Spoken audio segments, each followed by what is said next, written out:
Welcome to the Flame Central Game Day post-game show brought to you by Frank Good Builders. Well, the Flames, Conference USA champions, taking it over New Mexico State by a score of 49-35. As the night goes on, we're going to continue to have live reaction. It's a sea of red out there. That's right. It's a sea of red, Rhett McGibbon. Live reaction from the players at field level, and standing by first with Matt Warner is Tyron Dupree. Yeah, here with Tyron Dupree, leading tackler for the Flames. Tyron, your 6th season as a Liberty Flame. In your wildest dreams, did you ever think your final season would end up like this? No, not at all. It was many nights of me calling my mom and her telling me to stick the course, that we prayed about it. She's prayed for me. My whole family's been nothing but prayer warriors for us, and I thank God for me just trusting in his plan and trusting his team. The coaches did a great job of gelling this team after such a short turnaround, and I'm just glad everybody was able to buy in and trust. Take me into the defensive huddles there. Obviously, New Mexico State was moving the ball a lot tonight. What were you guys telling each other trying to stay in this one? They were making plays. They're a good team. We were just trying to keep everybody's head levels, knowing that we've been here in this situation before and that we can just trust each other and talk to each other. This has been the best group I've been a part of, and 6 long years of communication and just trusting each other, and now we have each other's backs. When that clock hits 0, you see the fans storm onto the field. What's the thought going through your mind? Man, God is real, man. God is a blessing. Just being in this moment, whether it's win or lose, just thanking God for this opportunity is all I can do, man. That's all I can do. Leading tackler on the greatest team in Liberty history. Congrats, Tyron. Yes, sir. Thank you so much, man. Thank you.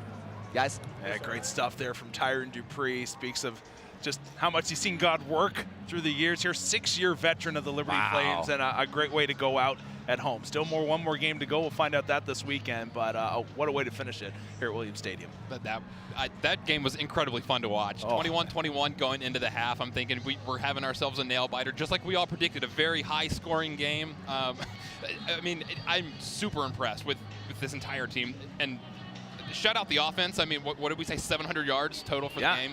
My gosh. Yeah, 712 total yards for the Flames in this game. A tremendous offensive performance. Before we get into the highlights and whatnot, there's been some big wins in Liberty history. You look at Baylor, you can go back to last year, taking down BYU and Arkansas. But where does this win stack up in terms of the potential of where it could take the Flames in a couple weeks or in the new year? I mean, I think it's more not this win, right? This was a great win, but it's this season. You have to look at the whole picture of going 13-0. The plea that Jamie Chadwell made to say that we are the best G5 school in the nation. You look at the margin of victory. You look at the bowl teams that Liberty played. You put all that together, and a consistent offensive dominating performance, and then the defense making the plays when they had to make the plays. And so, yeah, this season is the greatest season in Liberty football history. Big part of that has been the offensive line. Matt Warner now standing by with Xavier Gray.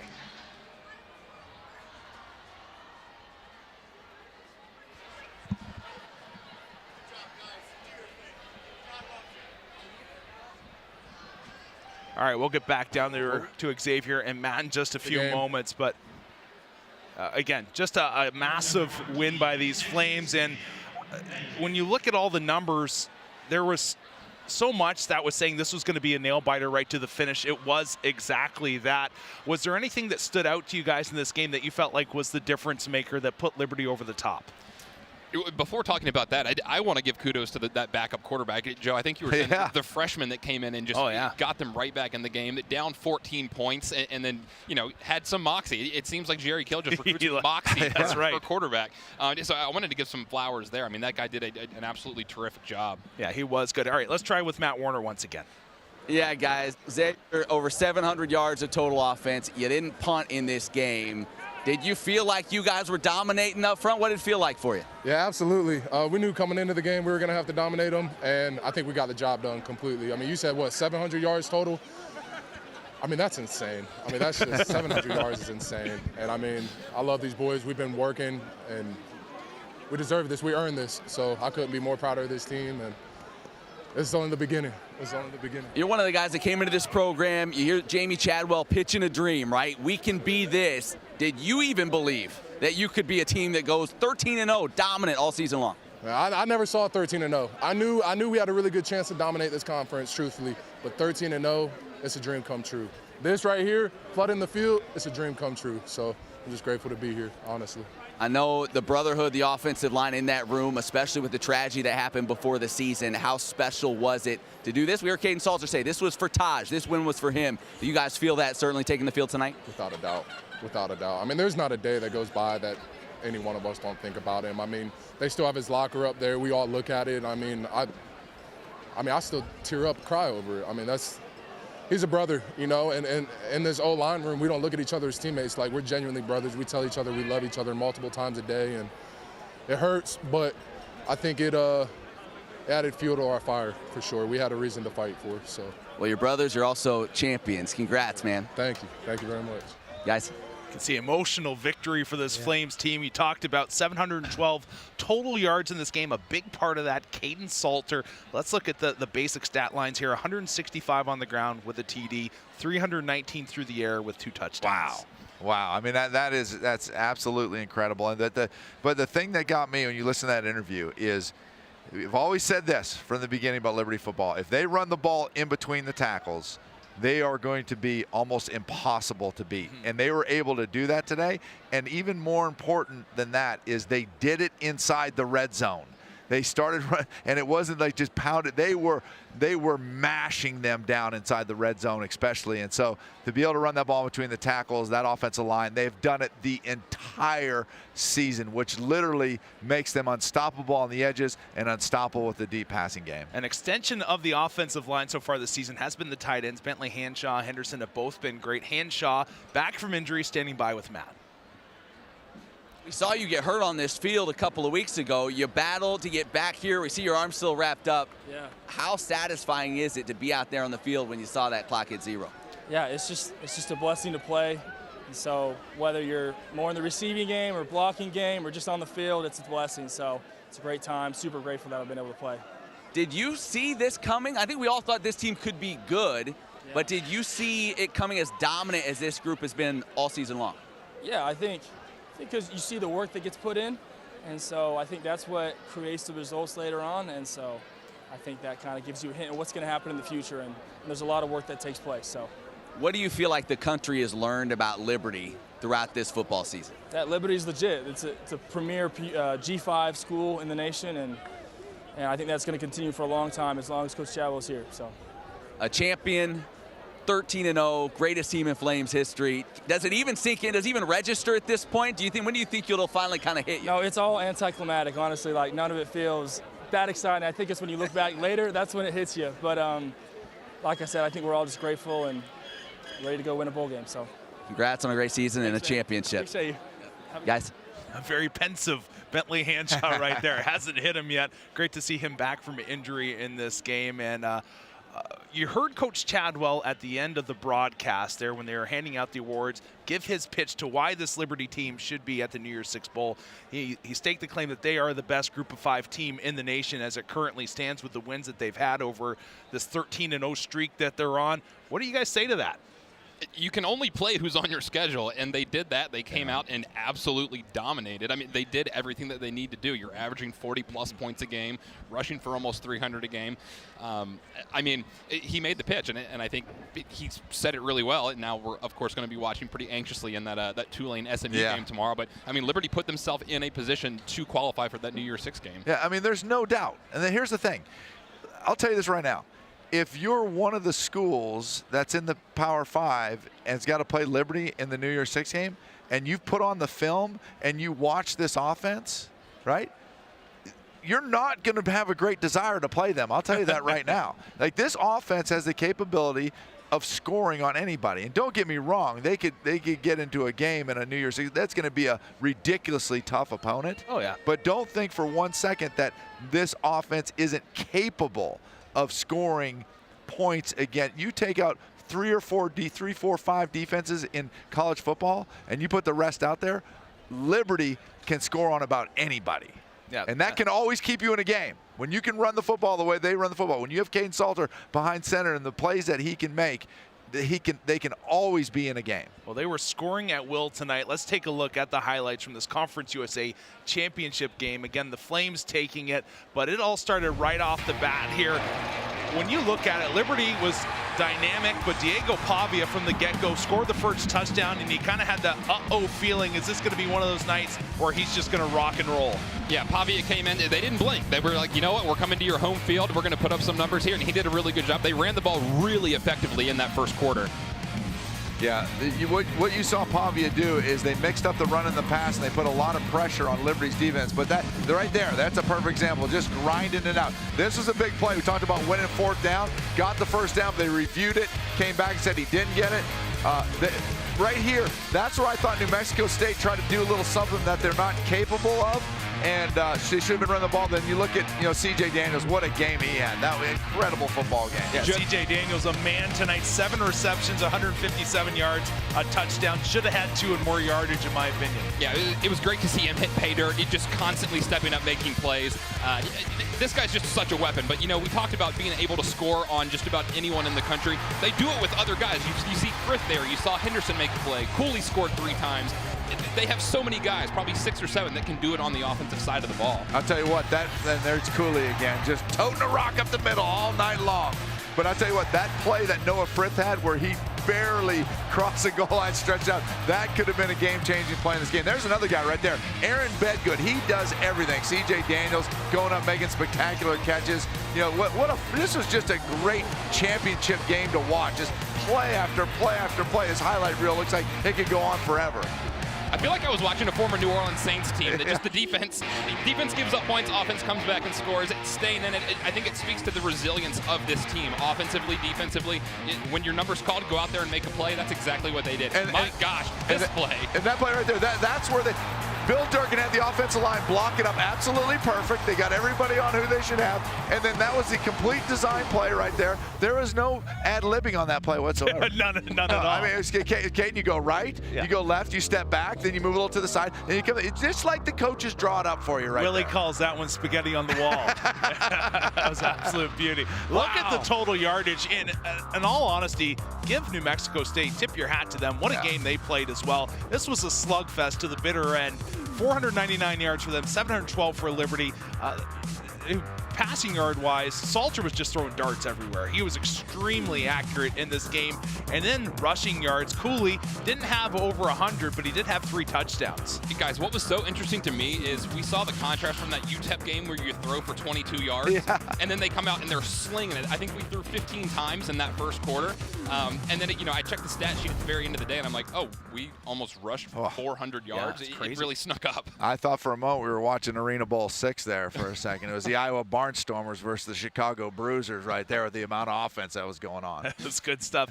What a crazy season. 13-0 before the bowl game, and it's been absolutely terrific. Let's take a look back at some of the games of note throughout this run by the Liberty Flames.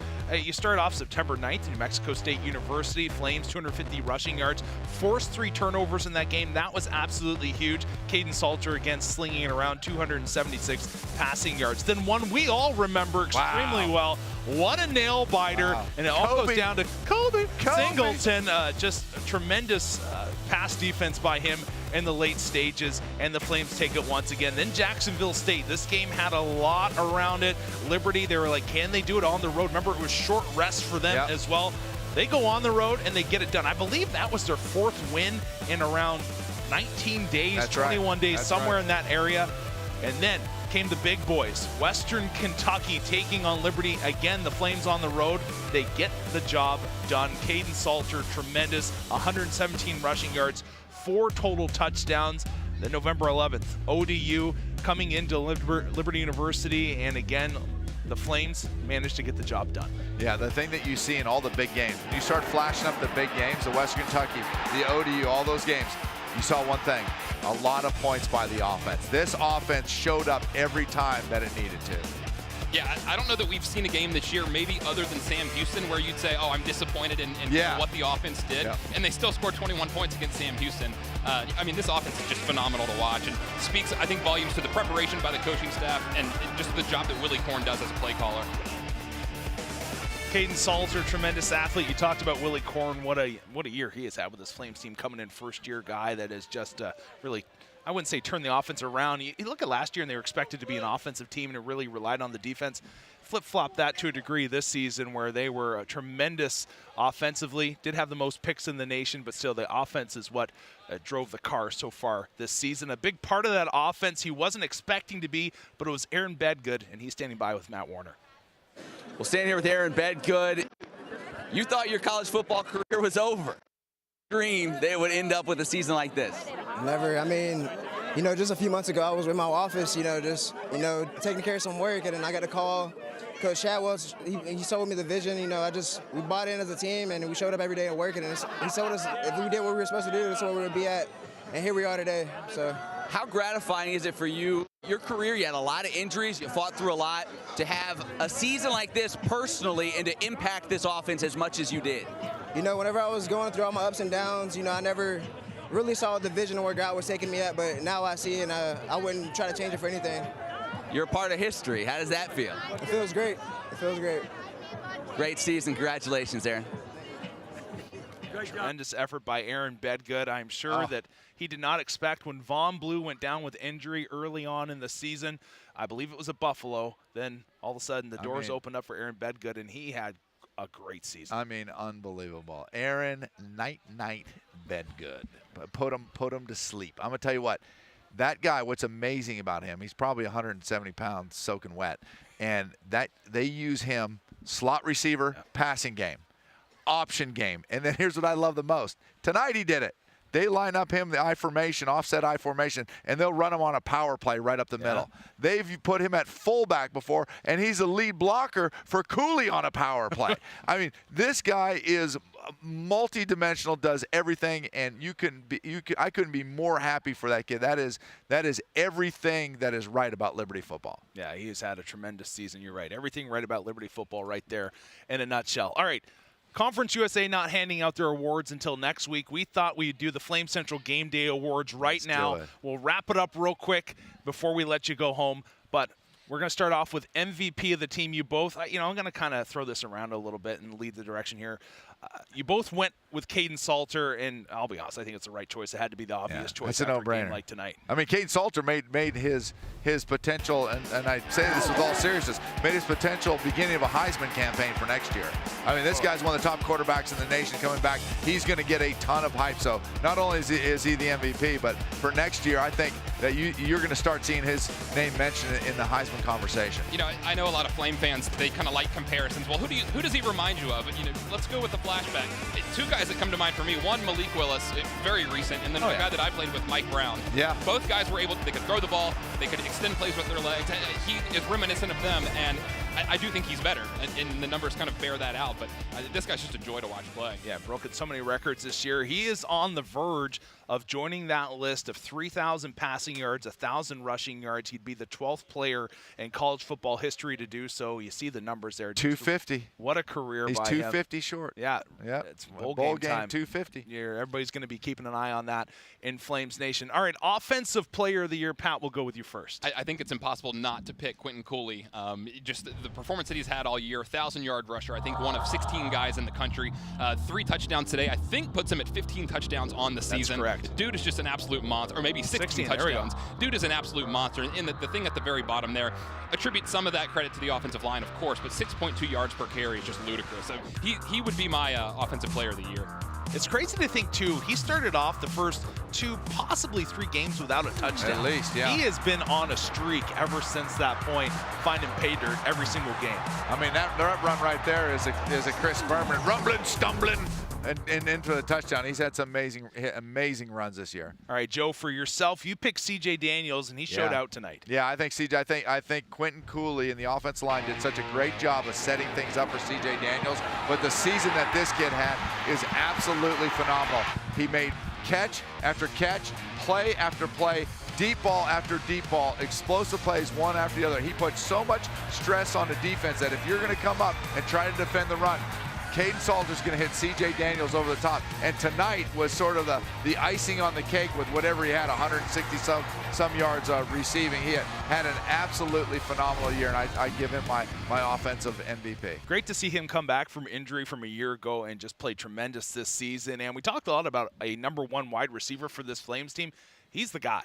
Like, no doubt about it. He has taken the reins of that job, and he's the dude. Yeah, and it's so funny because before this, once again, there were so many question marks before the season started.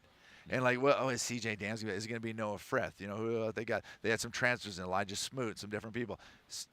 C.J. Daniels absolutely stood out and had an unbelievable season. All right, Defensive Player of the Year, you both in unison again, Tyron Dupree. Yeah, tough to not pick a guy that's over 100 tackles on the season. But I think the thing that really stands out to me why he's the MVP is in that Western Kentucky game, he gets the targeting and he's no longer available in the game. And you see the defense kind of melt down a little bit. They have some communication breakdowns. He is their leader on defense. So that's one of the reasons that I picked him as the defensive MVP.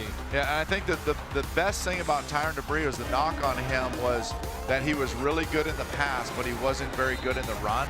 And he proved that wrong fast. He had the 2 interceptions in the first game, but they said, can he really stand up against in the run? And he did an unreal job of leading the team in tackles and showing a great amount of toughness throughout the course of the season. So we move to our Assistant Coach of the Year. Pat, you went with Willie Korn. Willie Korn. I mean, it feels like a very obvious answer, at least for me. I know I'm an offensive guy, but 40 points a game, you're averaging 500 yards of offense. It's tough for me to think or look anywhere else. The dude has done it everywhere that he's been. It's great to see that it's transitioned now over to Liberty. And then for you, Joe, I went with Durkin. I didn't go with Durkin for assistant coach. No, I went with Kyle Krantz. I thought Kyle Krantz. What few people know is that Kyle Krantz, Skylar McGee are defense coordinator, but Kyle is calling the defense, and he is also Kyle also runs all the special teams. So he's running all the special teams and he's doing the defense. So Kyle Krantz did a phenomenal job as a first-year play-calling defensive coordinator to put together a defense that lost so many players. That's true. I mean, the linebackers, defense, everybody. So in the injuries, Kenny Charles going out with an injury, to put together a defense that always rose up and they had some points scored on them. But when it came down to crunch time, they made the plays. They always made the plays. So my shout out is to defensive coordinator Kyle Krantz. That's right. Mine was Durkin. I was thinking about. I was like, somebody's got to pick him. That O-line's been so doggone filthy this year. All right, Offensive Rookie of the Year. Limited action for him, but you really liked Von Blue. Yeah, I think Von Blue is a guy that he does it all. He can block, in terms of protection. He can obviously run the ball as a running back, and you see here, terrific catch coming out of the backfield on that running back seam. I love this guy's game. He's physical. I think, is that maybe where he got hurt? So yeah, wasn't on the field a ton this year, but when he was out there making plays. This guy's a joy to watch. Yeah, his future is bright. Really very is. bright. And his ability to catch out of the backfield, too, a huge asset to the Flames. All right, Joe, I don't know if this is too many Tar Heels to the head, but you picked Quentin Cooley as Offensive Rookie of the Year. I'm saying I transfer. You bring a transfer in. He's a rookie in that locker room. All right. He's a rookie in that locker room. And I mean, Quentin Cooley, like we talked about C.J. Daniels, talked about Quentin. Those were between Caden Salter, Quentin Cooley in the backfield, C.J. Daniels receiver. You take the combination of those three guys. But Quentin Cooley, when he stepped in from Wake Forest as a transfer, if he's in the locker room with Pat Kelly said, hey, listen here, rookie, go over there and grab me a towel. So he's a rookie. He's a rookie in my book. All right. Well, great job by the rookie this season. All right, our last award, Defensive Rookie of the Year, and you both went with Bush. Yeah, I think T.J. Bush is terrific. It speaks volumes that he started every single game. I think he was pretty critical in the fact that this run defense is, top 30 in the country. They do a really good job giving up, I think it's 126 yards per game on the ground. Pretty stout. He can plug the hole there. So T.J. Bush was definitely our pick. Yeah, I mean, the thing that T.J. Bush did and what is so important in defense, the little things, and he did a great job of setting the edge. He sets the edge, forces things back inside. For a freshman to be able to do that, that's a very difficult, the position he plays is a very difficult position to play because it's very technical. And as a freshman to do that, no question whatsoever, Defensive Rookie of the Year. Yeah, tremendous work by them. All right, hey, before we go, want to thank a few people. Our director, Bobby Keating, these people behind the scenes that makes Flame Central Game Day possible. Matt Gifford, a big part of us on replay. Jonas Larson, that has just done tremendous work for us. Jonas Great stuff. Sure. We would not be anywhere without them behind the scenes doing all the dirty work for us. It has been a terrific season, once again, historic for Liberty Flames, 13-0. Wow. What a year it has been. Wow. This does it for us. We'll see you back here. Well, we're not going to be doing that one. I know, but we're going to be watching for one more. We could do like a Twitter live thing just at your house. Live. Yeah, we'll go to Joe's house. Yeah, we'll do it on the back patio. Right, that'd be great. I like it. We'll build a fire going too. All right, that works. Hey, everybody, thank you so much for tuning in. Have a great night, and God bless.